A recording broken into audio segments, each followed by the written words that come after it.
মায়াবতী, তুমি আমার রাত জাগার কারণ। বহুদিন হলো তোমার জন্য ঘুম হয় না। আফসোস, আমার জন্য তোমার একটুও মায়া লাগে না।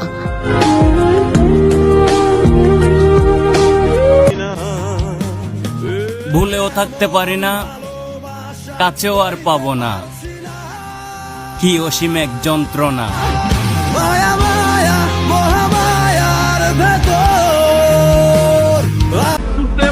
এখন আর আফসোস করে লাভ নাই সোনা, সময় থাকতে মূল্য দিতে হয়, না হলে পরে সিলভারকেও গোল্ড মনে হয়।